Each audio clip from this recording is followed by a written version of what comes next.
Welcome to the CFB Dynasty podcast with hosts Matt Knowles and Brian McElfish.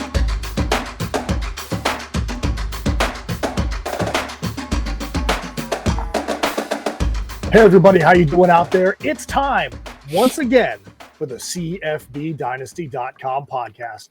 As always, I'm your host Matt Knowles, alongside these two local yokels over here, Brian McElfish and Doug Gravely. Guys, how you doing with only, what'd you say before the podcast, Doug? 37 days until the start of the college fantasy season? 37, bro. 37. That's exciting. Gives me some chills up my back. I got some chills up my back. Yeah, no doubt, man. I'm super stoked. Yeah, man, I'm glad to see that that Fantrax, the one of the main providers for college fantasy football, has finally started clearing off the guys that are graduated or moved on to the pros, so that way we have a little bit cleaner draft room. I'd like to see them be able to get their projections up there, because now it's just everything's still based on 2022 stats in your draft room. But at least it's getting closer. At least, you know what?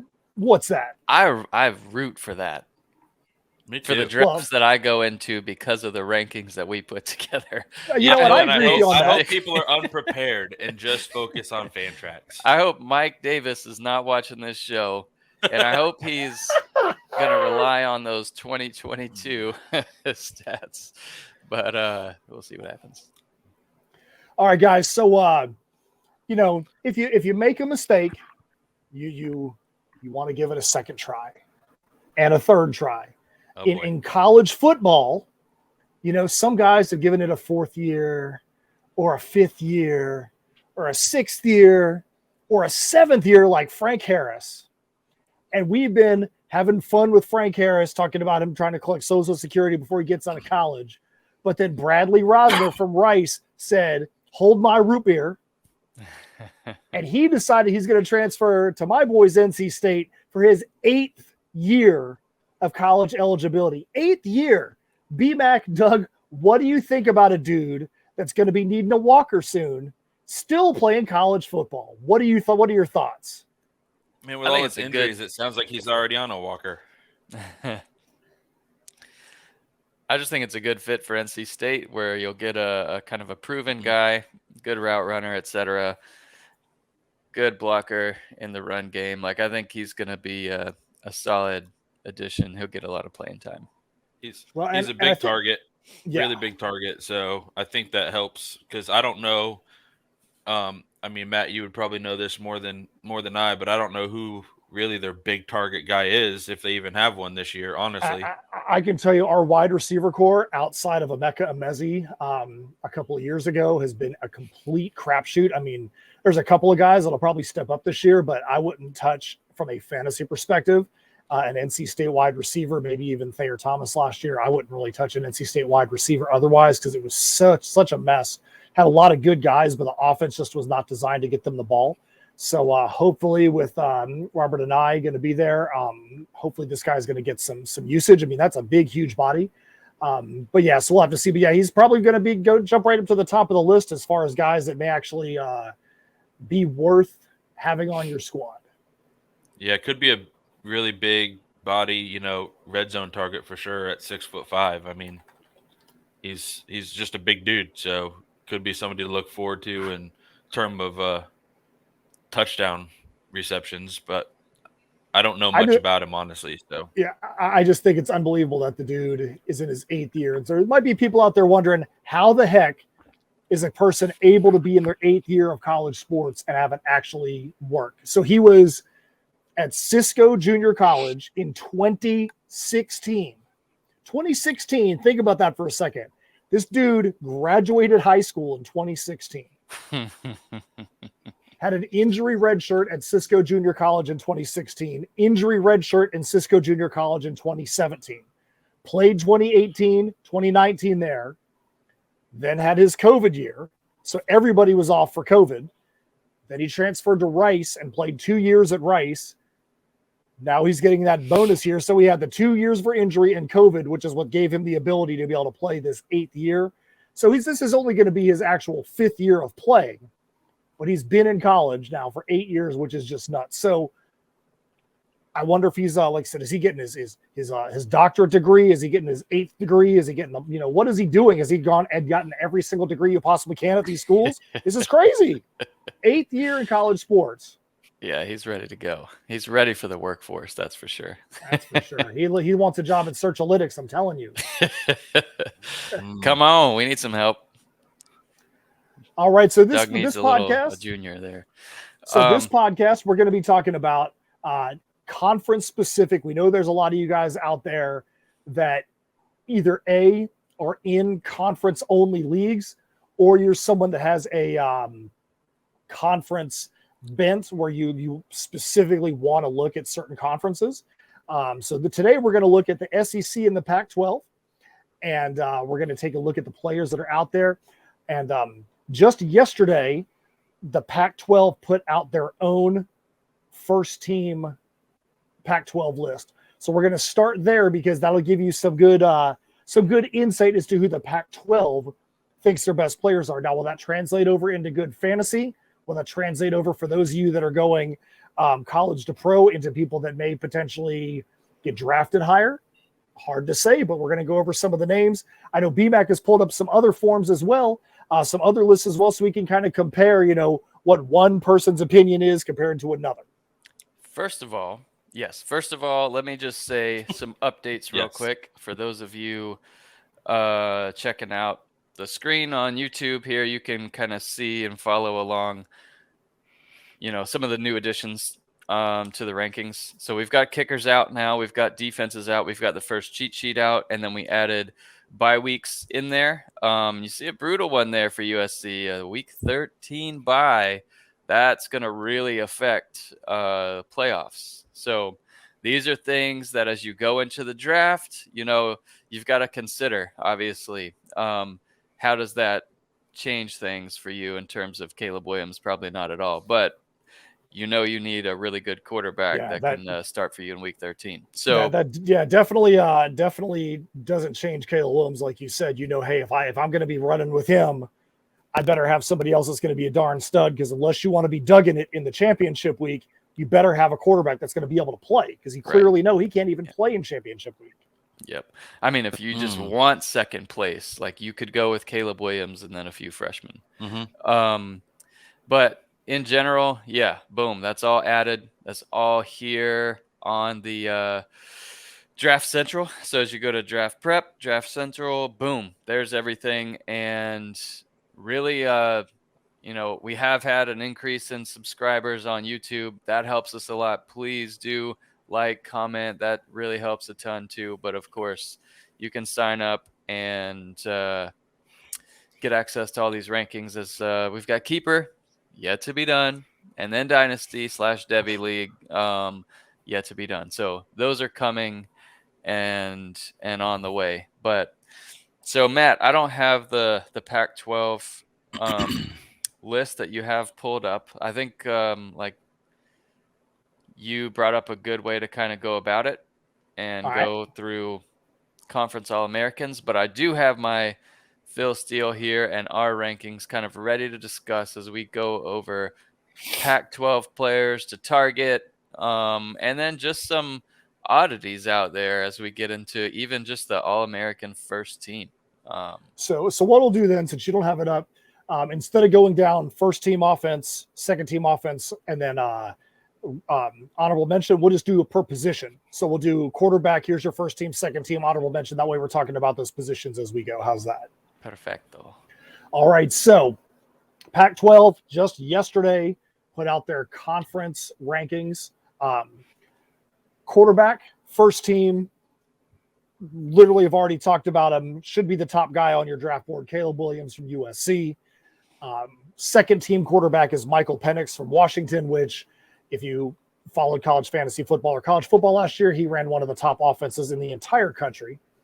And then third team is Bo Nix from Oregon. So if you've been watching this podcast, if you've heard us, even back to last year, those are three names that you heard talked about on a regular basis. Those are three names you've heard talked about in the offseason. BMAC, Doug, what do you think about the Pac-12 and their rankings of Caleb Williams at 1, Michael Penix at 2, and then Bo Nix at number 3 as their quarterbacks for this upcoming season?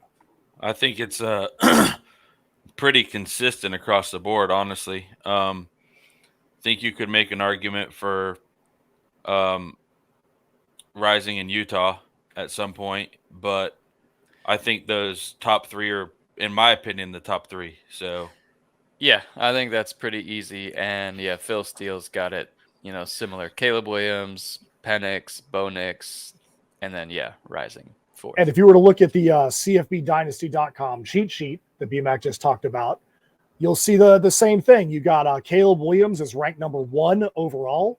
Bo Nix is actually ranked higher from a fantasy perspective than Michael Penix. Bo Nix is actually the number 2 quarterback. And then Michael Penix is ranked 5th. And then Cameron Rising that you just spoke about is ranked 30th. That doesn't mean that the Rising is not a good quarterback, because he's the 4th best quarterback as far as our rankings go. And Utah's got a very potent offense. Just shows the difference between those top 3 guys and the next level. Right. Yeah, you've got, Bo Nix, who's, he uses that dual threat capability all the time. So that's going to be a reason why he's, higher than most in our rankings, because from a fantasy perspective, not just a all conference team, we look at it as a fantasy way. Of course, quarterbacks that can do both are going to be higher on our list than probably just a Pac-12 all conference team list. Yeah. One guy that we have on the list that is actually slotted above Cameron Rising is Jaden DeLaura from Arizona, is at 26 on the cheat sheet. So it just shows that right now you've talked about 5 of the top 30 quarterbacks coming out of the Pac-12. So that's a pretty good representation for them in the tops of the rankings.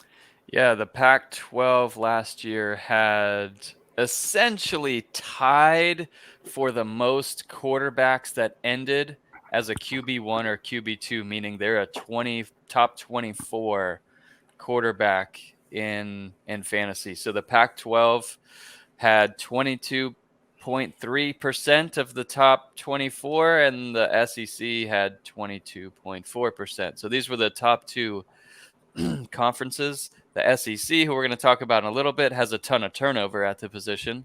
And the Pac-12 is all returning. So 2 of the top 5 last year, Caleb Williams was number 1, Bo Nix was number 5 in terms of overall fantasy production out of the quarterback position. So I think this, of all the positions we're going to talk about across all the conferences, is the most stable one that we're starting with.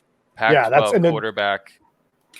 To think about the instability of the Pac-12 in and of itself, for that to be the most stable position in fantasy is very interesting. Yeah, I'll throw this screen share back up because it's valuable this time of year to look back at what we learned. This was a January article. We did a show on what we learned by position. So you can see, and then you can click and view all like these positions and how they did last year, and kind of little scatter plot and a pie chart of the conference breakdown. Where did the top performers come from? And then, you're looking at turnover like we just talked about. So the other thing here is top 24 quarterbacks by class, senior and junior, dominate the fantasy top 24.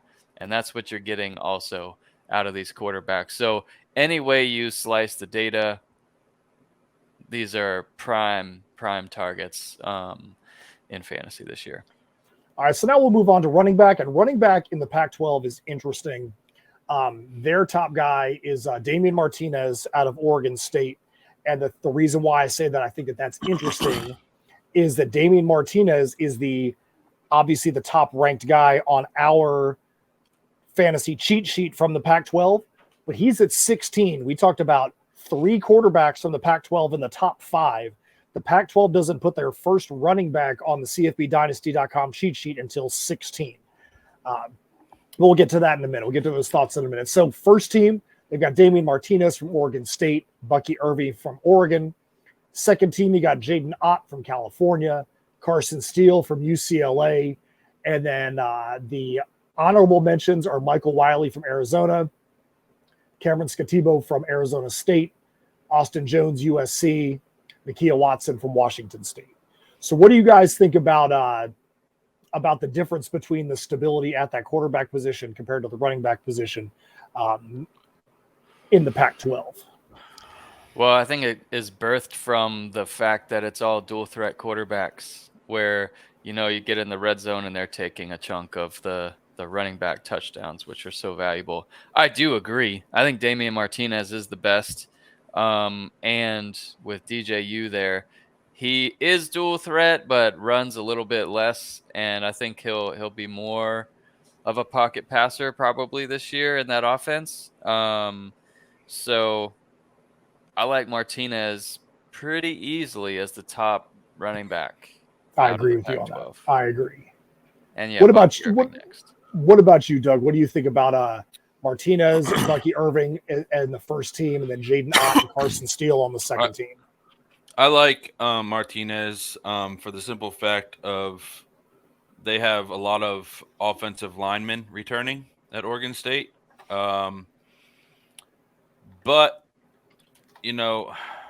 again, I'm kind of I always like to look at the next man up and see who I think could challenge for that spot. And I think Carson Steele could potentially, by the end of the year, challenge for the number one running back spot in the Pac-12. I just think he's a beast. I think he's a force, and we'll see what happens. But as of right now, going into the season, you'd have to go Martinez just because, simple fact for me, that a lot of their offensive line is back. At Cal, do y'all worry about Byron Cardwell going there from Oregon? And now he'll probably take some from Ott. That one gives me a little bit of pause to kind of see how that plays out. Ott's awesome, but BMAC, do you have those stats that you just pulled up for quarterbacks about the classes? Yeah, because I'm sure you're going to see it be totally different when it comes to running back, because you rarely are going to see senior running backs performing at a high level, because normally a running back is going to be at sophomore or junior declaring for the NFL. So you're looking at guys like Damian Martinez, who is a true sophomore, right? Yep. Coming in, he's a true sophomore, number one ranked running back in the Pac-12. That pretty much goes with the stats. You're probably not going to see him getting all the way through to his senior year because the shelf life, and you just look at the way that the running backs are going in the NFL right now with how many top level RB1s do not have a contract right now. The shelf life is very short. They want to be able to keep their legs as long as they can. So you're probably not going to see him make it all the way to that senior year. You're right. So junior dominates the top college fantasy football production at running back. So 46% of the running backs that ranked in the top 36 were juniors, and sophomores and seniors were really close. So sophomores were 22%, seniors 24.5%, and a small fraction, 7.7% of the top 36 fantasy running backs last year were freshmen. Yeah, and running back is the kind of position where if you're in a dynasty league, you can maybe take a chance on a freshman quarterback. If you're in a seasonal league, you want to stay away from freshman quarterbacks unless they are, getting so much press and they're going to be the starter, because you don't normally see a freshman quarterback that gets handed the keys to an offense. Running backs, you see that a lot. And so when you're talking about a sophomore running back, a lot of times they've already been in that offense. Austin Genty, Damian Martinez are perfect examples that are probably going to be getting an uptick in their usage this season after having a great freshman year.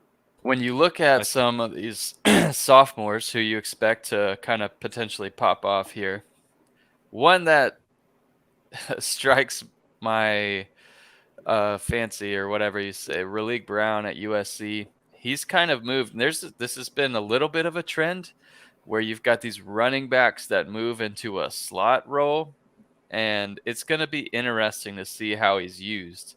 That could benefit him. Obviously, the more catches you get, the better. And if it was from a fantasy perspective, if you're a PPR or half PPR league. But I like Raleigh Brown a lot. I just don't know where his touches are going to come from because they're so loaded at receiver. also loaded ahead of him with quality seasoned running backs. So I don't think he's going to be one of those sophomore running backs that really take off, but I'm certainly intrigued by the talent and the opportunity.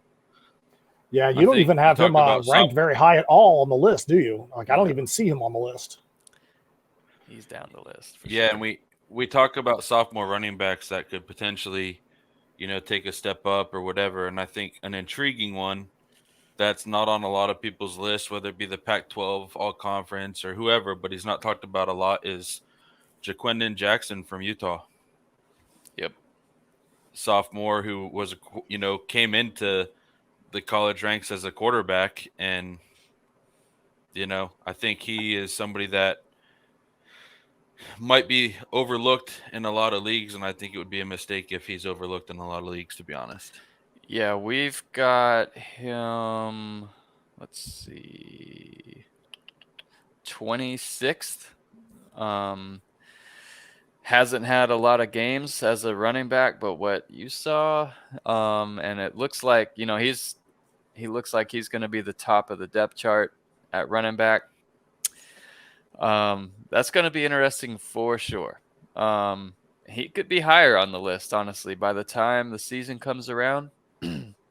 Jaquindon Jackson could be up there. Yeah, we've got Raleek in the 130s. And that doesn't mean if he's in the 130s that he's not somebody you should consider taking in your draft. I mean, think about the number of players you have on your rosters. In our league, you get 7 running backs. So you're talking about 84 running backs could be on a roster. And depending on if you want to be stashing somebody for future use. Good job. What's that? Thank you, sir. Math in your head? That's right. Human calculator over here. And then in our league, you can redshirt guys, like younger guys. So you might even get up to 100 running backs that could be drafted or could be on a roster. So he's not that far outside of that top 100. All right. So let's move on to wide receivers in the Pac-12. Now, we said running backs dropped all the way down to 16 for the top ranked one because you have such high ranked quarterbacks. You would expect there to be some high ranked wide receivers that have to be on the receiving end of what these quarterbacks are doing. And that's pretty much what you see. So they've got Rome Odunze from Washington and Dorian Singer from USC as their first team wide receivers. Jalen McMillan from Washington, Jacob Cowing from Arizona as their second team. So right there, you've got a wide receiver from Washington on the first and second team. And then at the honorable mention, you got Tatoria McMillan from Arizona. If I missed his name up, I'm sorry. Jeremiah Hunter from California, Travis Hunter from Colorado, and Troy Franklin from Oregon as the honorable mentions. So what do you guys think about that group? You got Odunze and Singer at 1, McMillan and Cowing at 2, and then those other guys at the honorable mention. Let me give you the Phil Steele real quick because it's different. So Cowing and Odunze, yes, first team. Also Taj Washington, first team, which is super interesting to me because you're looking at the depth chart of all these wide receivers that USC has. Mario Williams came over with Caleb Williams, etc. Singer coming over from Arizona as a proven player who killed it as a freshman. And Taj Washington, who didn't have a great year or anything last year, certainly played, second or third fiddle on the receiving core they had. But to put him up on first team, man, that would be risky to rank him that high, I feel like, as compared to someone like a Troy Franklin or a Jalen McMillan, who are a little better there. So I don't know. I think that also shows a little bit of a difference between Phil Steele is talking about who he thinks are the best guys out there, period. He's not talking about here's from a fantasy perspective. Right. We're looking at fantasy. So I think that may be where, if you were going to rank him that high on a fantasy perspective, I think that you both would have a very tough case to say that he's going to be one of those top guys in fantasy this year. Phil Steele, it's a little more objective because he's just talking about here's my top guys. He may not go out there and perform as well. He could be saying, oh, but this guy was a great blocker. He blocked well, and so that's why he got onto my list and he's not as much worried about stats as he has performance on the field in all ways. I don't know. Even if I was projecting an All-American team, I'd certainly still have McMillan or Franklin ahead of him. Little Taj Washington.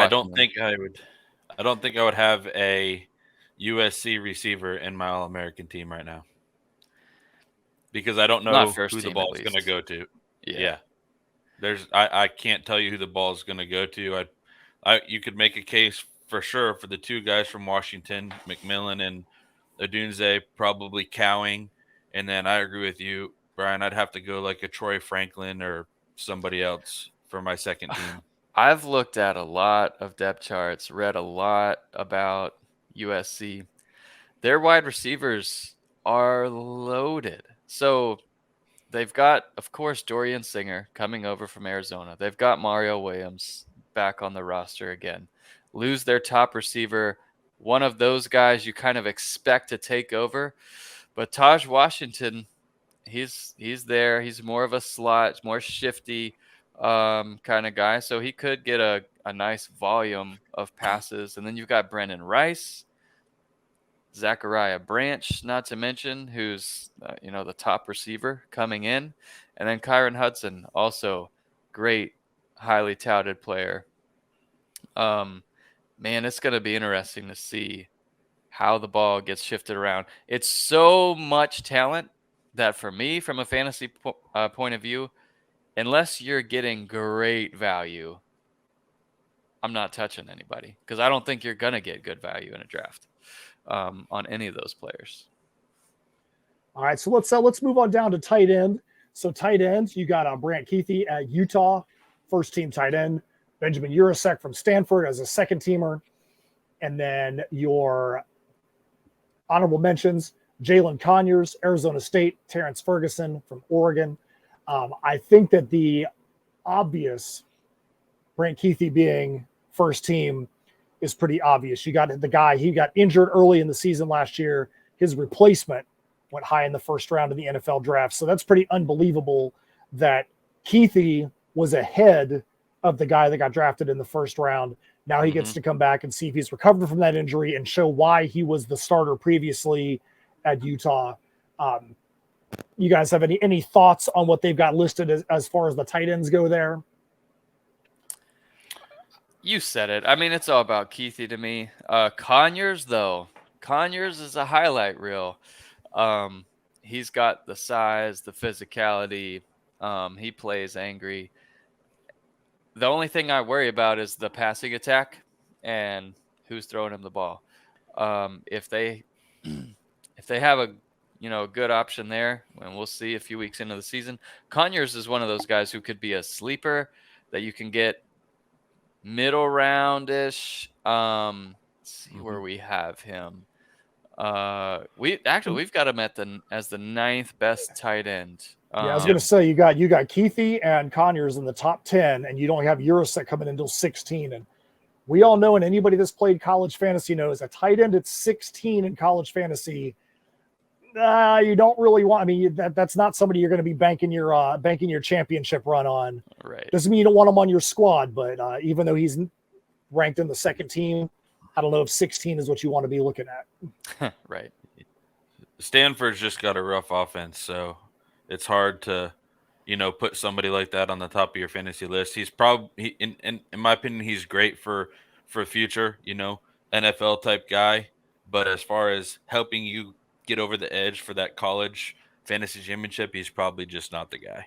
Well, in Stanford, if you look back a few years ago, back to Christian McCaffrey years, Stanford is probably going to be a bottom feeder for the foreseeable future because Stanford does not interact with the transfer portal.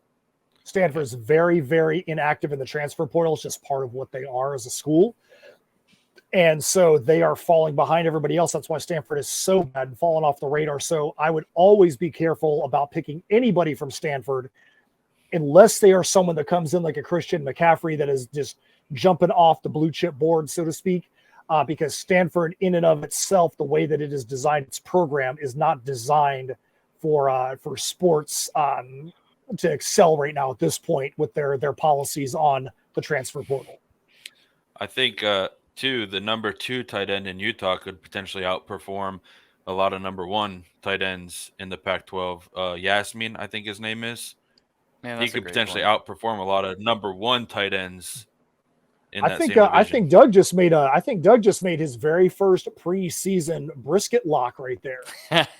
Man, that's an intense comment right there, man. We'll have to keep our eye on that as the season goes on and see if Doug's preseason brisket lock, if that was a real one or if that was just a practice. I will stand by the fact that I think Yasmin will outperform multiple number 1 tight ends in the Pac-12. All right, that's even you just changed it up and you doubled down on it. I like it.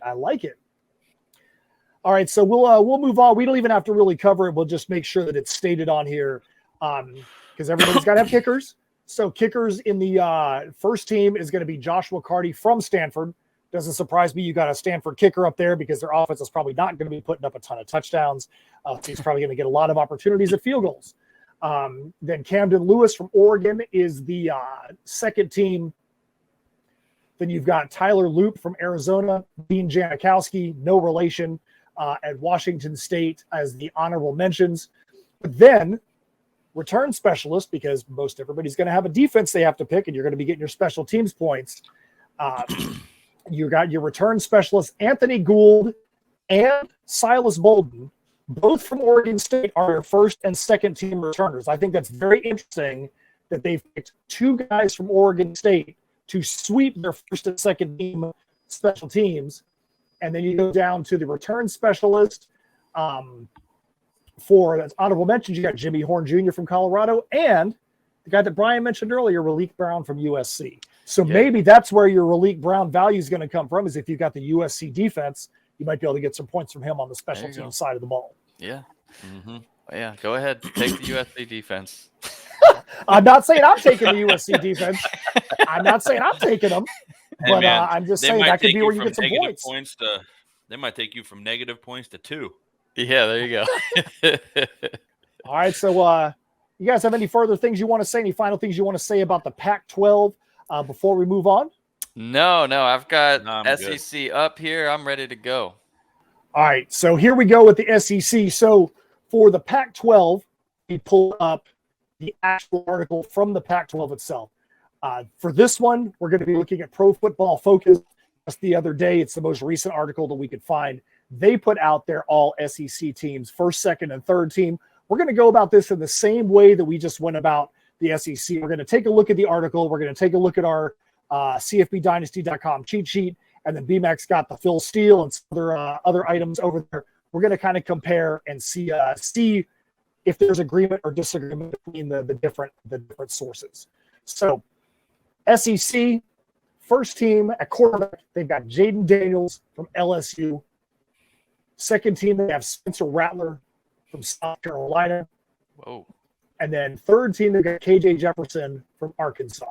So that is the 3 quarterbacks that they've got listed. What do you guys think as SEC shills over there?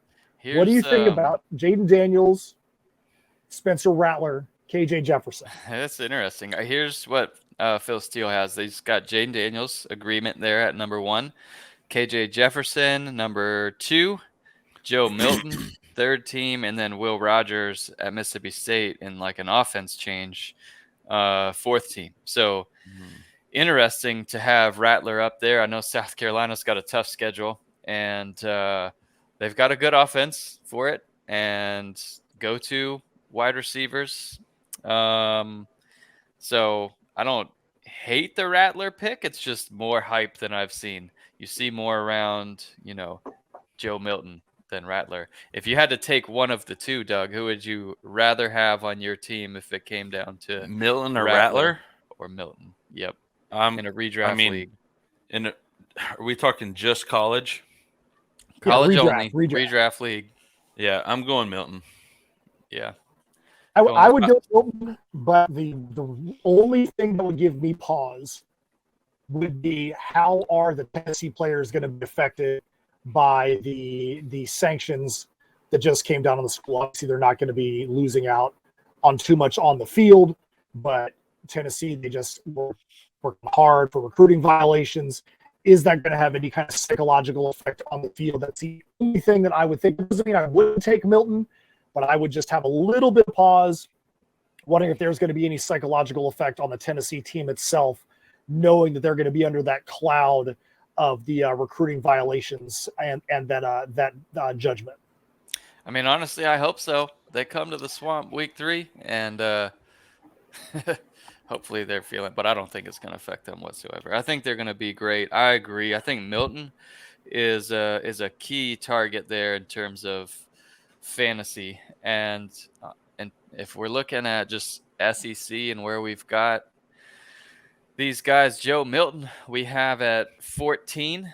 And then a couple spots down from there at 17, we've got Jaden Daniels. And then right above him at 16, KJ Jefferson. So I feel like we're kind of in line where these aren't the elite of the elite. You take all those Pac-12 guys we talked about in the top 3 above these guys, but they're in the second tier. You really want to target having one of these guys as your QB2, or if you're super lucky, QB3. And I think the guy that you got at 19, Jalen Milroe, is probably a guy you want to really keep your eye on, because historically, in the last decade or so, Alabama quarterbacks have performed incredibly outside of last year. And I don't mean outside of last year, I'm just saying outside as far as a fantasy performance goes. But that Alabama quarterback position has really been good for you when it comes to not just fantasy perspective, but also pro potential. So whoever the starter is at Alabama at quarterback is probably somebody you're going to see on not on a redraft side, but on a future side for years to come. We've gone full circle, and camp's going to start soon. But we had some Milroe hype, and then we had the Buckner transfer in after the spring was over, and a lot of Buckner hype. A lot of people just assume it's his old OC. He'll get the start. And now, I think yesterday or the day before, Greg McElroy was talking about Ty Simpson. And so now there's a lot of Ty Simpson hype out there, and we haven't even played practice to get some fun highlights or whatever yet. That's going to affect that everyone's sentiment towards who's going to start there. So I like Milroe a lot. If you had the unfortunate scenario where you had to draft today, I don't think Milroe is worthy of being drafted as a QB2 just because it's way up in the air right now. That's one, as news comes out, there's just going to be change there probably in our rankings, because if Milroe somehow was miraculously solidified as the starter, man, he's going to move up a few spots potentially. All right, so we're going to move on to running backs now. And as we talked about with the Pac-12, you saw high-ranked quarterbacks, high-ranked wide receivers, and running backs were way down the board. The SEC is the complete opposite. You've got middle-of-the-road, second-tier quarterbacks. You're probably going to see the same thing at wide receiver, but running backs top the list. You've got Quinshad Judkins from Ole Miss and Raheem Sanders from Arkansas, both on the first team. And if you look at the CFBDynasty.com rankings, they are currently the number 1 and number 2 overall running backs, period, in college fantasy football. So the top 2 guys for the SEC are also the top 2 guys at CFBDynasty.com. Second team, Kendall Milton from Georgia, Jace McClellan from Alabama. And then third team, Jarquez Hunter from Auburn, Trevor Etienne from Florida. BMAC, what is Phil looking like over there on his rankings? Obviously, agrees with the first team with Rocket and Judkins. Second team, Jace McClellan, Jarquez Hunter. Third team, Kendall Milton. It's really all interchanged and whatnot, pretty close to PFF there. And then Ray Davis is also on the third team out of Kentucky. You hope they've got their O-line figured out, and Ray Davis is a great back. He's a sleeper for sure. If you're not aware of him, it's because he played at Vanderbilt, and now he doesn't play at Vanderbilt. So Ray Davis is one that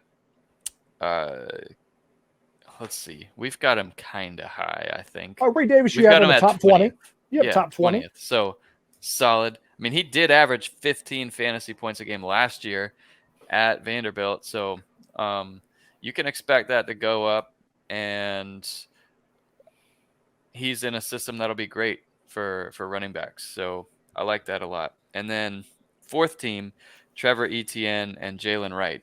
So there's a lot of Etienne hype, and we're part of the hype too, where we just think he's the better player. Not that Montreal Johnson's bad at Florida, and they're also going to be super run heavy, like Alabama. Both of these, the Gators and Alabama's O-lines, are going to be massive. Georgia too, obviously, but the O-lines in terms of size is going to be massive,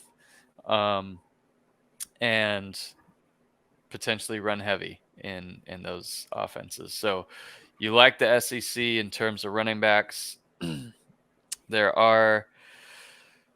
So we got McClellan at 13.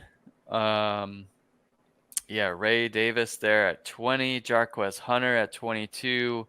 A lot of quality fantasy running backs coming out of the SEC this year. So you've got ETN ranked at 37, and then you've got Montreal Johnson at 54. Do you think that if one of the two of those guys became the unquestioned number one guy, with the other guy being the B, not 1A and 1B, that you would see one of those guys move up the rankings a little bit? Or is our positions kind of depressed a little bit because you might have a little bit of committee action going on? Yeah, for sure. There's Cam Carroll behind those two, and he'll be the running back 3, and he's a big back and can get some goal line carries. So let's say one of them unfortunately got hurt. Yeah, the other one would move up the rankings a lot. I don't think there's any bit of news that will come out other than an injury that could affect it going into draft season. But yeah, that's one of those that you could take. You kind of feel pretty good about taking them as an RB4 on your team. They're certainly not someone you want to rely on, but yeah, as the season goes along and one of them were to take off for one reason or another, you're looking at RB2 type of production at RB4 or RB5 value. So yeah, you got to like that a lot. All right, so let's move on to the wide receivers. Pro Football Focus's list has got Dominic Lovett from Georgia, Malik Neighbors from LSU, and Zachary Franklin from Ole Miss, all on the first team. They've got Moose Muhammad III from Texas A&M, Lad McConkey from Georgia, and Juice Wells from South Carolina on the second team. Third team, they got Doug's guy, Squirrel White from Tennessee, Evan Stewart from Texas A&M, and Ja'Cory Brooks from Alabama on the third team. What do you guys think about those guys as the first, second, and third team?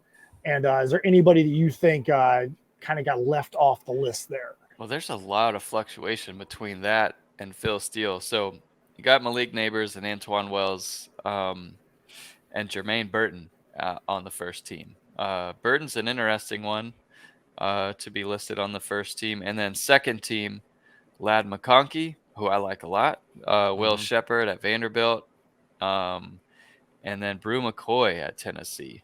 I guess we're assuming touchdowns there if you've got him second team All-American as opposed to Squirrel White. And then third team, Anaya Smith, Luther Burden, then Ricky Pearsall. And then fourth team, Ja'Cory Brooks, Zachary Franklin, Barry, and Brown.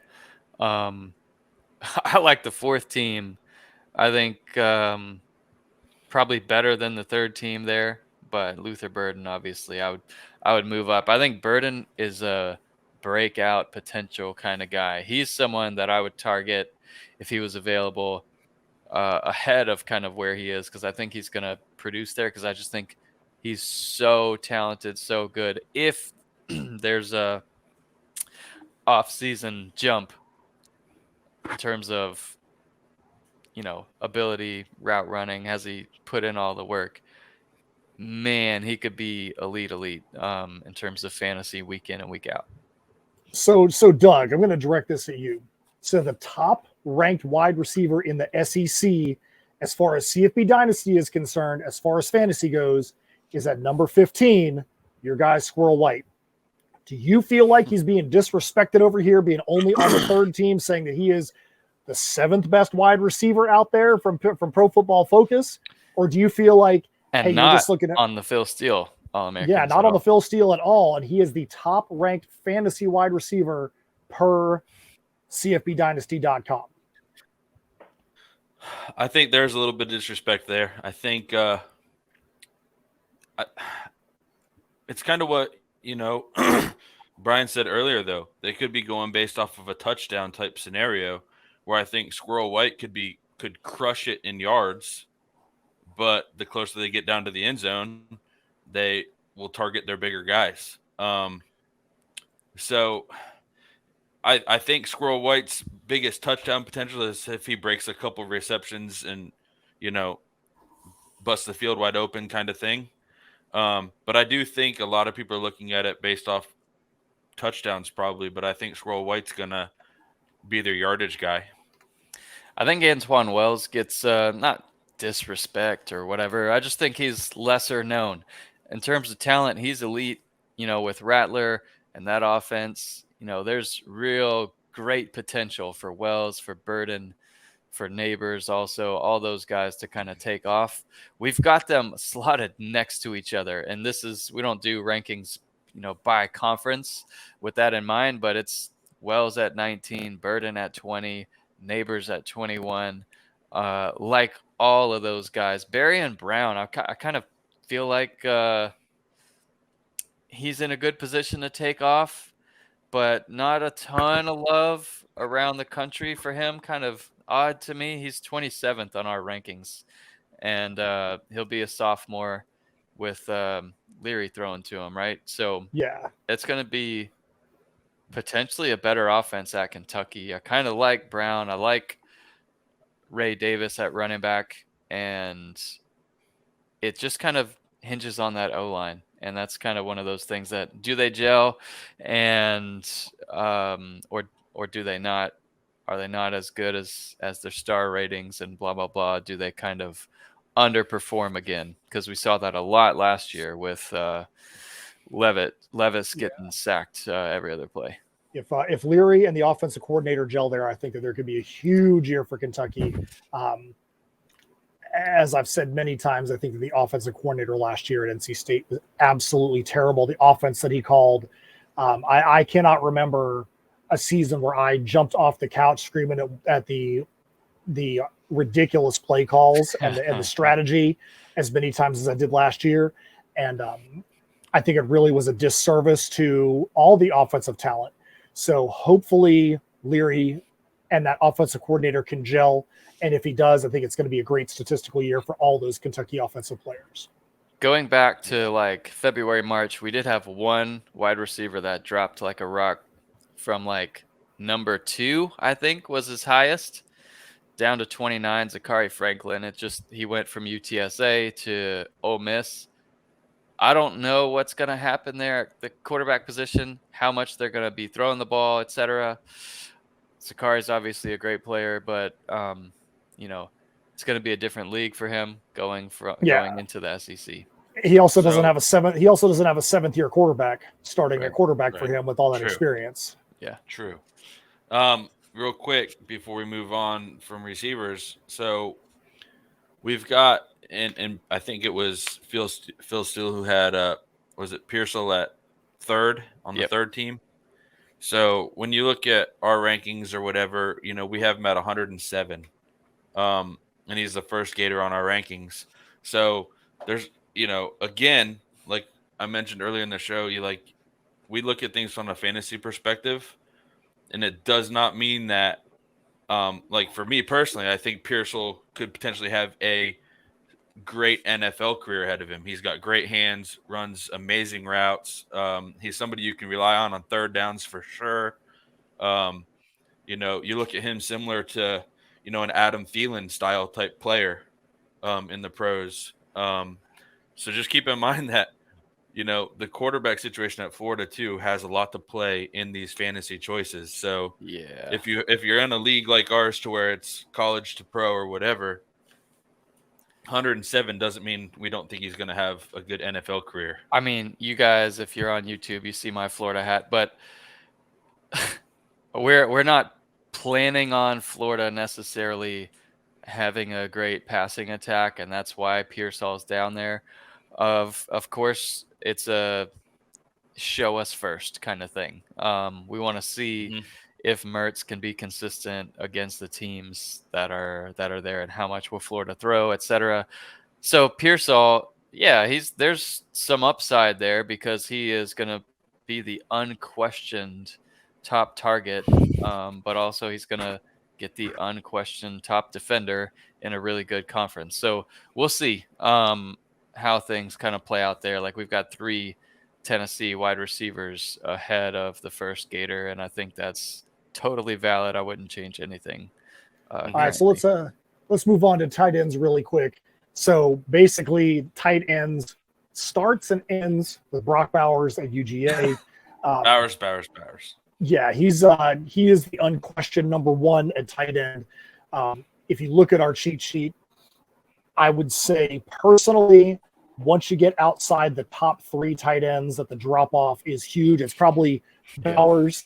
Then the next 2 guys are right underneath him, and then after that, it's a huge drop off. So if you've got the opportunity to get Bowers, Keithay, or Aranda Getz in the second, those are the 3 guys. Bowers, head and shoulders, is above everyone. Second team is CJ Dippre from Alabama. Third team, Mason Taylor from LSU. You guys have any other comments you want to make about the tight end position? The Ole Miss one's kind of tricky because we've got them back to back. Number 14, Michael Trigg. Number 15, Caden Prescorn, the transfer. And Trigg averaged 8 per game last year, but battled some injuries. Prescorn averaged 14, but played at a small school and transferred in. So we'll see how that one shakes out, because that one's going to be tough, man, for getting any fantasy value, since they've got 2. Are they going to use 2 tight ends as much as Utah? I think it's going to be really difficult to draft and get good value out of Ole Miss from the passing game. But yeah, I like Dupree. I think when you've got inexperience at Alabama and a quality tight end transferring in, taking over as the top spot, I think he can be, a safety blanket. And I like Dupree there as our second SEC tight end off the board. All right, so let's move on to the tight ends and the specialists. Kickers and specialists. Part of the thing with the specialists is they all just have such good names in the SEC that I just want to read them, or have Doug, correct me on the bad pronunciation on some of these guys, because some of these names are unbelievable. So first we're going to go to kickers. You got first team Harrison Mevis from Missouri is the top kicker, which is interesting because we've got Alabama's Will Richard at number 1. Reichert. And he's the Reichert. And Reichert is the second team for Pro Football Focus. So they've got Missouri's kicker above Reichert, which is very interesting. And then third team, they've got Mitch Jeter from South Carolina. So what do you guys think about them putting somebody above Reichert? We've got him as the number 1 kicker out there, period. Well, Mevis, in terms of potential for the NFL, he's up there. And I think it's just like a difference. That's a PFF, right? Pro Football Focus. So I think Mevis being ahead is fine. But from a fantasy perspective, it's way different. So it's heavily based on your team's propensity to score points. So Reichert we have as the number 1 kicker in all of the country at Alabama. And then we've got Zirkel, new kicker for Georgia, and then Charles Campbell, Tennessee, those respectively at 3 and 4. So I think that's how it'll play out pretty easily. Those would be the top few kickers that I'd be looking at from the SEC and all around the country. All right, so let's go to the specialists here. So I might get his name wrong, but we're going to say it a couple of different ways. They've got the top return specialist as Lidiatrick Griffin from Mississippi State. The second team is Kool-Aid McKinstry from Alabama. Phil Steele so far is right in line with that. Yep. And then third team is the guy Brian talked about a little bit earlier, Barry and Brown from Kentucky. So again, are these defenses that you'd want to take for a fantasy perspective? Alabama, obviously, yes, you would, but it just goes to show that there is some other value where you could get yourself some special teams points because of having some elite special teamers there. Yeah, I like both of those guys a lot. Kool-Aid is going to be a great NFL player. And then when we were doing the article, when we did the expert Q&A with the Mississippi State guy, he was talking a lot about Griffin being the top target easily for them. So he's someone that is absolutely a sleeper, someone that you can target, hopefully for you as like a wide receiver 5 or 6, depending on how deep your league is. But I like Griffin a lot out of Mississippi State, and I think he's someone that I've definitely got my eye on. All right, guys, so that is the show for the SEC and the Pac-12. As we talked about earlier in the show, drafts and the college football season week 0 are coming right down the pike. Doug, if you were going to pitch to someone who's watching the show why they should join the Discord, why they should go and sign up for a subscription to CFBDynasty.com so they can get their hands on these sheets, what would your pitch be to somebody to try and get them to go up there and get on the Discord and sign up for the CFBDynasty.com site itself? Well, it's just simply we're the smartest and most attractive guys that are doing these podcasts. But no, for real though, I think we put a lot of time, a lot of effort, a lot of research into these things, and in the short time that I have been in this league, and you guys can vouch for it, it's helped me become successful pretty quick in the college football world. So we are doing something right. You know what I mean? And that's just simply put, in the short 4 years, I've already made it to a championship, things of that nature. Yes, I lost, but it's helped me become successful and competitive every week.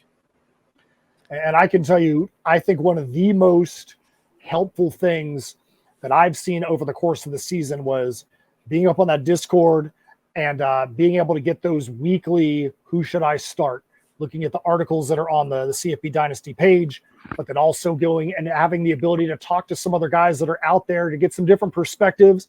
I know just from the interaction last year, it was huge. We know people that were winning and losing games just because of the interaction and the debate and the discussion that was happening on the CFBDynasty.com Discord channel. So I don't know what you guys are waiting for. Get your butts up there. Get yourself thinking back in college fantasy football mode. Come hang out with us, and we'll go from there. So, BMAC, what's the next show on? What conferences are we going to for next week's show? I think it's Big 10, Big 12 next show. And, we'll be out next week, right? So I'll be traveling, you'll be traveling, and we'll just double up the following week. Hey, that sounds good to me because that means there's going to be that much more information out there. We'll knock them out, and we'll go from there. And guys, for weeks like that, man, when we're in between or whatever, hit up the Discord. Let's still chat, We're always available to chat on Discord, chat on, all these avenues. Hit us up on YouTube on these videos. Just because we're traveling or, on vacation or whatever doesn't mean we're not available to answer your questions if you have them. And if you guys have information, if you guys are, hey, I'm a fan of X team and this bit of news came down, shoot it over to us. Let us know. We'll make sure that you get credited with getting us that information because we want to make sure we give credit where credit's due and, help us to be able to make the most full and all-encompassing site that there is out there. All right, guys, that's it for the show today. On behalf of that guy down there, Brian McElfresh, and that guy over there, hey, I pointed in the right direction, Doug Gravely. My name is Matt Knowles.